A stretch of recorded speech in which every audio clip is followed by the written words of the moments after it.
El juicio final. ¿Qué sientes? ¿Te da temor o estás en paz? Yo te invito a que mires este video para que se aclaren todas tus dudas con respecto al juicio.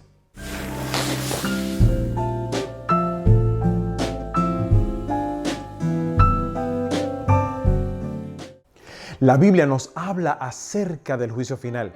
Apocalipsis capítulo 20 da detalles específicos con respecto a cuándo será el juicio y cómo se ejecutará el juicio. Entonces el juicio definitivamente es una doctrina bíblica.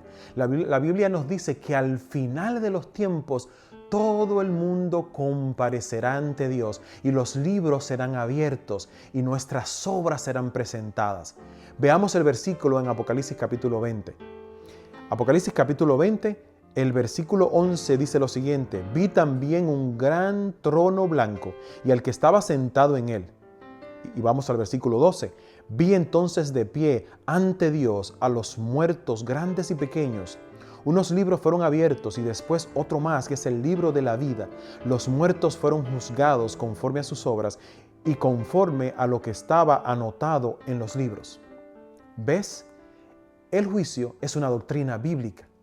Aquí me dice que todo el mundo vendrá y comparecerá ante el juicio y serán abiertos los libros, y nos habla del libro de la vida. ¿Qué es el libro de la vida? Entendemos que el libro de la vida es el libro en donde están anotados los nombres de las personas que han aceptado a Jesús como su Salvador. En otras palabras, puede estar tu nombre y al lado escrito: salvo por la sangre de Jesús. Pero dice que hay otros libros y entendemos que esos otros libros son los libros de las memorias, en donde están anotadas todas nuestras obras desde que llegamos a este mundo hasta que morimos. Entonces esos libros serán abiertos y todas nuestras obras serán expuestas. Sí, el juicio será una evaluación de nuestras obras, de las obras que hemos hecho durante el tiempo que hemos estado en esta tierra. Y tú dirás, pero eso es confuso, porque la salvación es por gracia, la salvación es por fe. Entonces, ¿por qué el juicio será por obras? Para eso tienes que ver entonces el resto de este video. Vamos al primer versículo que nos va a aclarar algunos puntos con respecto a esas preguntas. El primer versículo se encuentra en 1 de Juan capítulo 4, versículo 15 y dice: todo aquel que confiese que Jesús es el Hijo de Dios, Dios permanece en él y él en Dios. Versículo 16. Y nosotros hemos conocido y creído el amor que Dios tiene para con nosotros. Dios es amor, y el que permanece en amor, permanece en Dios y Dios en él. En otras palabras, nos está hablando acerca del efecto del amor de Dios en nosotros. Nos está diciendo que si nosotros permanecemos en amor, Dios permanece en nosotros y nosotros en él. Si nosotros, estando vivos, aceptamos el amor de Dios, aceptamos el sacrificio de Cristo, entonces su amor se une a nosotros, lo que implica que permanecemos en Dios. Mantén estos versículos en tu mente y vamos a seguir ampliando en el libro de Juan. Primera de Juan, capítulo 4, versículo 17, dice lo siguiente: en esto se ha perfeccionado el amor en nosotros, para que tengamos confianza en el día del juicio, pues como Él es, así somos nosotros en este mundo. En el amor no hay temor, sino que el perfecto amor echa fuera el temor, porque el temor lleva en sí castigo, de donde que teme no ha sido perfeccionado en el amor. Nosotros le hemos amado a Él, porque Él nos amó primero. En esto se ha perfeccionado el amor de Dios en nosotros, en que tengamos confianza en el día del juicio. ¿Por qué? Porque como Él es, nosotros somos. En otras palabras, si yo permanezco en amor y Dios está en mi corazón, el día del juicio entonces son las obras de Cristo las que se van a presentar, porque yo he permanecido en Cristo. Además de decir salvado, cuando se hable de tus obras no muy buenas y cuestionables, el Señor dirá: sí es cierto que Él ha fallado. Sin embargo, en cada uno de esos pecados está la palabra perdonado, porque Él permaneció en amor. Por lo tanto, para aquella persona que ha conocido a Jesús y ha aceptado la salvación por medio de la sangre de Cristo, el día del juicio no es otra cosa que una afirmación de la permanencia en Jesús. Son sus obras las que serán presentadas. Sí es cierto que el juicio será una evaluación de nuestras obras, pero al permanecer en Cristo, sus obras te son imputadas. Eres cubierto con la sangre y la misericordia de Cristo. Eres cubierto con la justicia de Cristo. Tus obras serán las obras de Cristo. Así que puedes tener confianza en el día del juicio. En resumen, hasta aquí, el amor de Dios en nosotros nos da confianza en el día del juicio. Ahora bien, veamos otra perspectiva. Romanos capítulo 4, versículo 4 dice lo siguiente: pero al que obra no se le cuenta el salario como gracia, sino como deuda. Mas el que no obra, sino que cree en aquel que justifica al impío, su fe le es contada por justicia.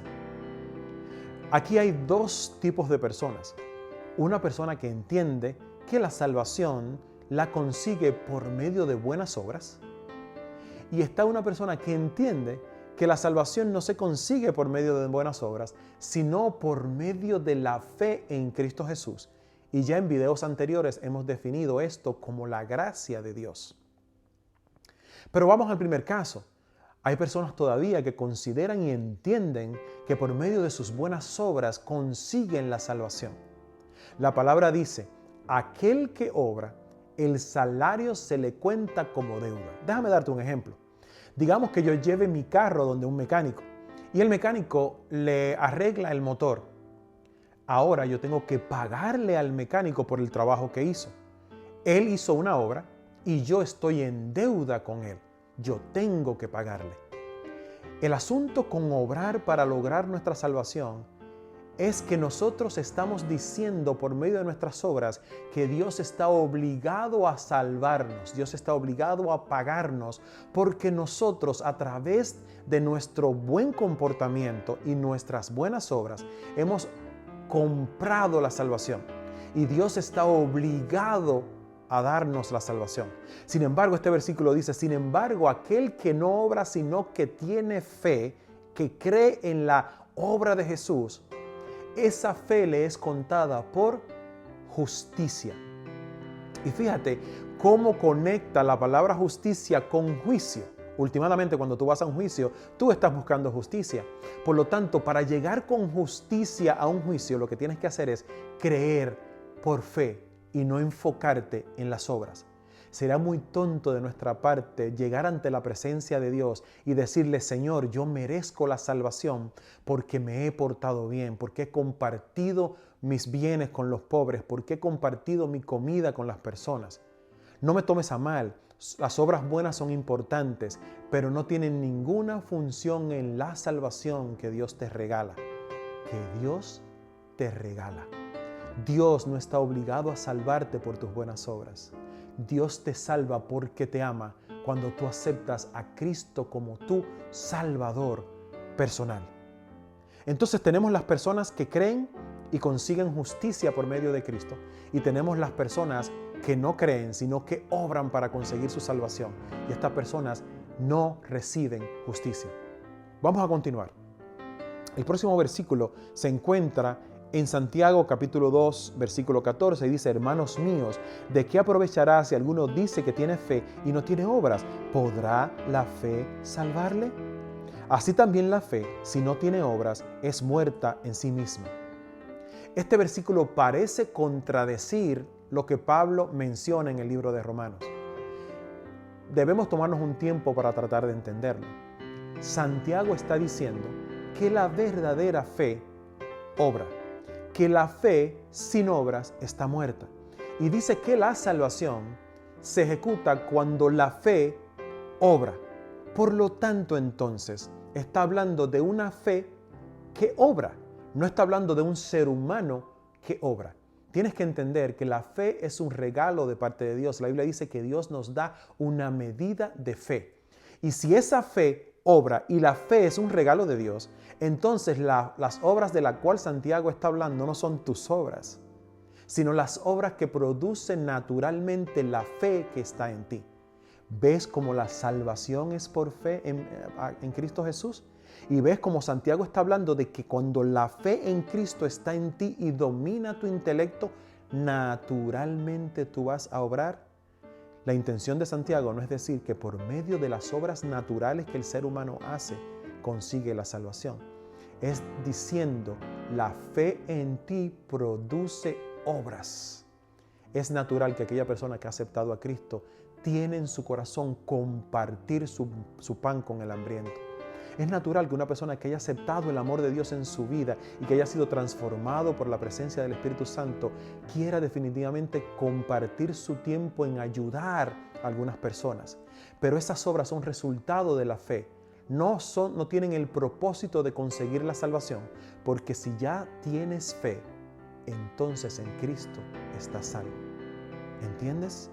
La salvación es por medio de la fe, es por gracia por medio de la fe en el ministerio de Cristo, en la sangre de Cristo, en la salvación que el Señor nos extendió por medio de su resurrección. Continuemos un poquito más adelante. El próximo versículo se encuentra en Efesios capítulo 2, versículo 10 y dice lo siguiente: porque somos hechura suya, creados en Cristo Jesús para buenas obras, las cuales Dios preparó de antemano para que anduviésemos en ellas. Este versículo dice que nosotros salimos de la mano de Dios y somos creados para tener buenas obras.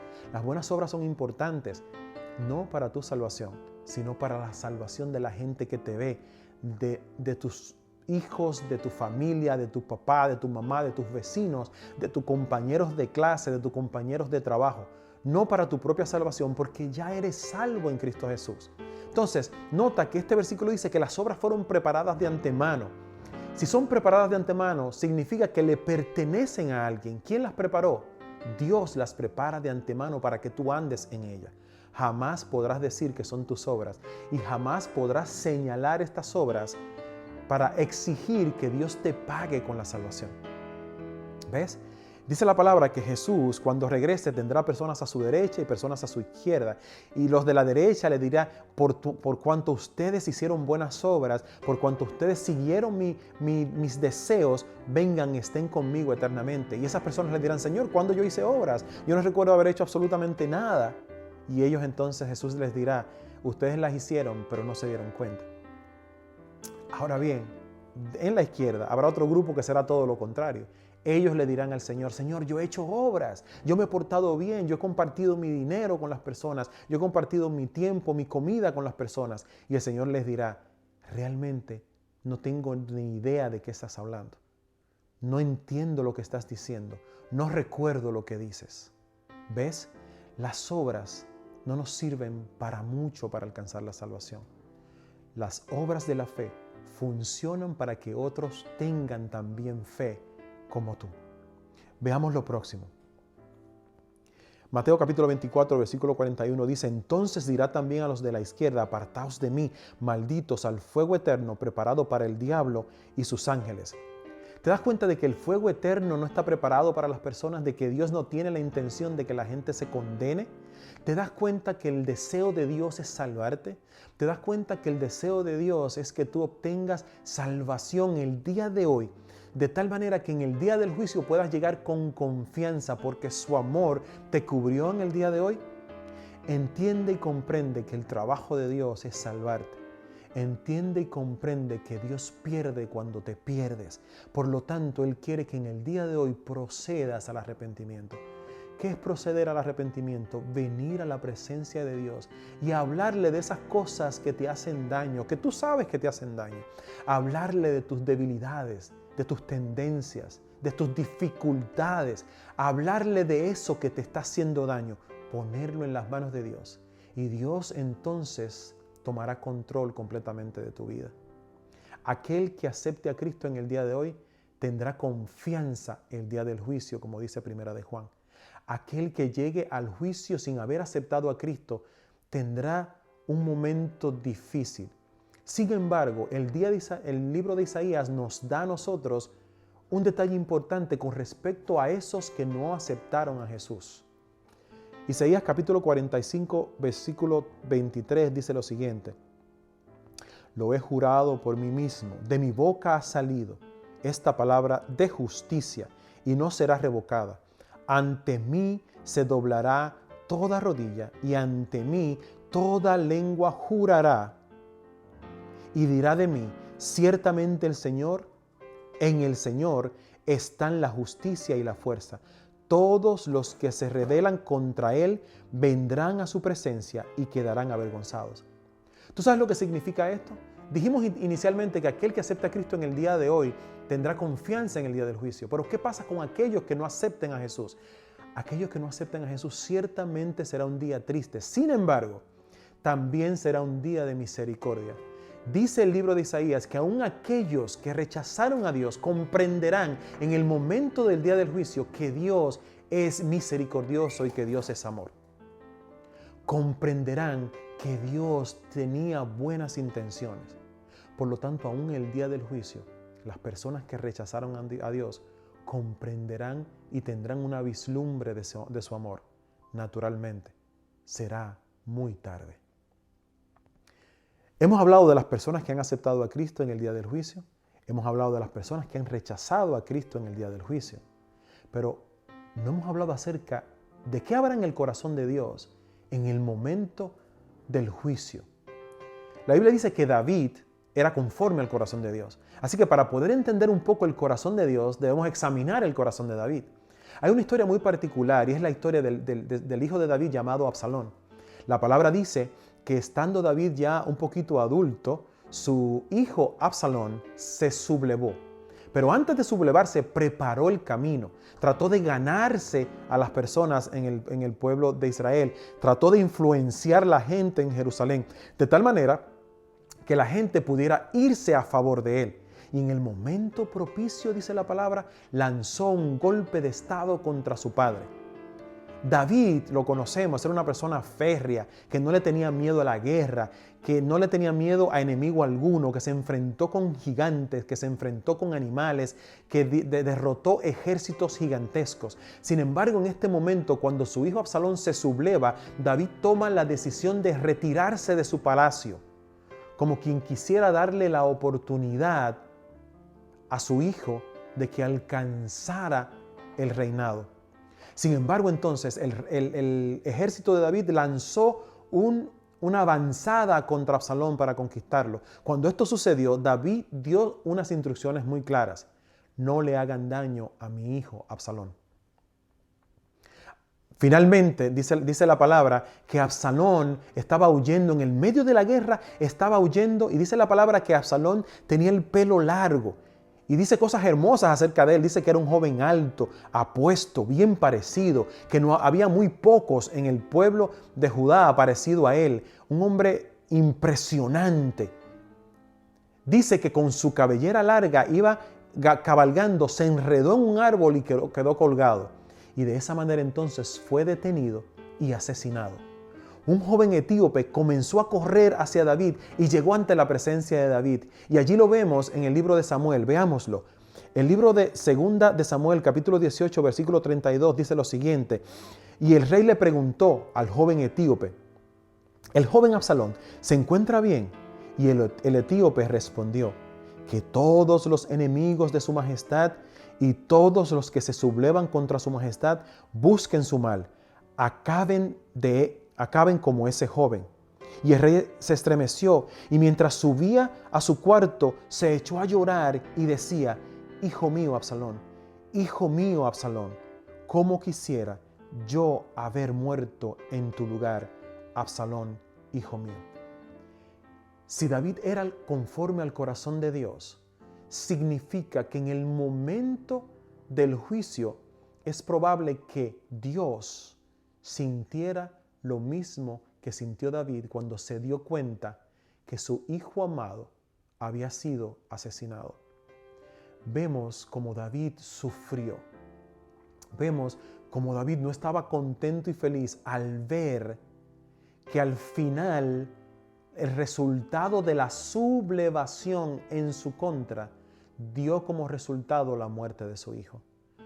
Podemos pensar que probablemente Dios estará feliz en el día del juicio, pero este versículo me demuestra lo que es el corazón de Dios en el día del juicio. Dios no puede estar feliz viendo que uno de sus hijos se pierde en el fuego eterno que no ha sido preparado para él.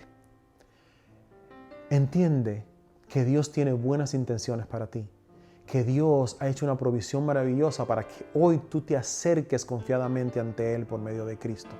Dios tiene la intención de bendecirte, de cuidarte y de salvarte. Dios quiere que hoy tú aceptes su amor y de esa manera su justicia te cubrirá hoy y se extenderá hasta el día del juicio. Dios no tendrá un día fácil al verte morir en el fuego eterno. Así que como dice la palabra, aquí estamos nosotros suplicándote, como si el Espíritu suplicara por medio de nosotros que te reconcilies con Dios. Dios desea entrar en tu vida en el día de hoy y darte protección. La Biblia dice que el amor cubrirá multitud de pecados. En aquel momento el que haya aceptado a Cristo estará feliz. El que no haya aceptado a Cristo en el día del juicio no estará feliz, pero comprenderá las razones. Pero el corazón de Dios estará diciéndose: mi hijo, ¿cuántas veces quise yo poner mi vida por ti? A diferencia de David, David no puso su vida por Absalón, pero Dios sí puso su vida por ti. La Biblia nos dice que Jesús es Dios y que Él se sacrificó yendo a la cruz para que tú tengas vida. Así que el sufrimiento de Dios será mayor que el de David, porque Dios entonces dirá: di mi vida por ti y aún así nunca lo aceptaste. Dios llegue a tu vida en el día de hoy. Dios llegue a tu casa en el día de hoy. Yo soy César Tavares y este ha sido tu Break Bíblico.